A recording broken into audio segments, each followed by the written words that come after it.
अगली खबर की तरफ रुख करेंगे, जहां धर्मशाला कॉलेज की छात्रा की मौत के मामले में मृतका के परिवार को भी जांच के घेरे में शामिल कर लिया गया।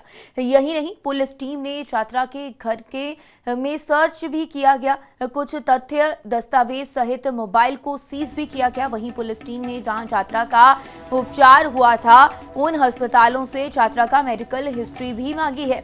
मामले की गंभीरता को देखते हुए पुलिस हर पहलू को ध्यान में रखकर जांच में जुटी हुई है। एएसपी कांगड़ा वीर बहादुर ने बताया कि छात्रा की मौत के मामले में मृतका के परिवार को भी जांच में शामिल कर लिया गया।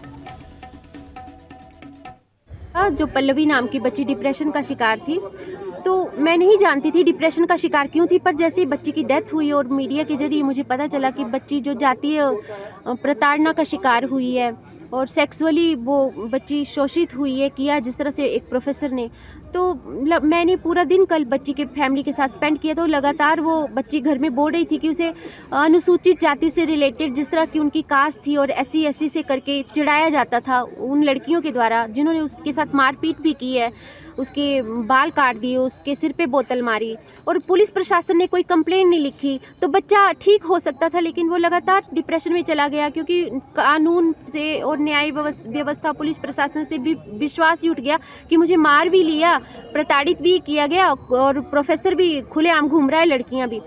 तो बिल्कुल सभी जिम्मेदार हैं ये पुलिस प्रशासन वाले भी। अभी भी FIR हुई है कल, तो भी कोई जो उचित धाराएं लगनी चाहिए थी उस प्रोफेसर पे और उन लड़कियों पे वो नहीं लगी हैं, क्योंकि SC/ST एक्ट का केस ये बनता है। जिस तरह से SC कास्ट से रिलेटेड उनसे चिढ़ाया जाता था, मारपीट हुई, वो अलग मामला है। और वो जो सेक्सुअली जो हरासमेंट वो प्रोफेसर कर रहा था कि लगातार वो बच्ची मरने के वक्त वीडियो में बोल के गई है कि मेरे पीछे पड़ गया हाथ धो के, जिस तरह से उस लड़की ने बताया कि मुझे टच करता और उकसा रहा है। अगली खबर की तरफ रुख करेंगे, जहां धर्मशाला कॉलेज की छात्रा की मौत के मामले में मृतका के परिवार को भी जांच के घेरे में शामिल कर लिया गया। यही नहीं, पुलिस टीम ने छात्रा के घर के में सर्च भी किया गया। कुछ तथ्य, दस्तावेज सहित मोबाइल को सीज भी किया गया। वहीं पुलिस टीम ने जहां छात्रा का उपचार हुआ था, उन अस्पतालों से छात्रा का मेडिकल हिस्ट्री भी मांगी है। मामले की गंभीरता को देखते हुए पुलिस हर पहलू को ध्यान में रखकर जांच में जुटी हुई है।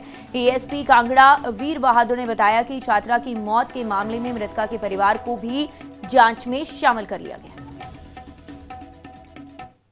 जो पल्लवी नाम की बच्ची डिप्रेशन का शिकार थी, तो मैं नहीं जानती थी डिप्रेशन का शिकार क्यों थी, पर जैसे ही बच्ची की डेथ हुई और मीडिया के जरिए मुझे पता चला कि बच्ची जो जातीय प्रताड़ना का शिकार हुई है और सेक्सुअली वो बच्ची शोषित हुई है किया जिस तरह से एक प्रोफेसर ने, तो मैंने पूरा दिन कल बच्ची के फैमिली के साथ स्पेंड किया। तो लगातार वो बच्ची घर में बोल रही थी कि उसे अनुसूचित जाति से रिलेटेड जिस तरह की उनकी कास्ट थी और SC से करके चिढ़ाया जाता था उन लड़कियों के द्वारा जिन्होंने उसके साथ मारपीट भी की है, उसके बाल काट दिए, उसके सिर पे बोतल मारी और पुलिस प्रशासन ने कोई कंप्लेंट नहीं लिखी। तो बच्चा ठीक हो सकता था, लेकिन वो लगातार डिप्रेशन में चला गया क्योंकि कानून से और न्याय व्यवस्था पुलिस प्रशासन से भी विश्वास ही उठ गया कि मुझे मार भी लिया, प्रताड़ित भी किया गया और प्रोफेसर भी खुलेआम घूम रहा है, लड़कियां भी।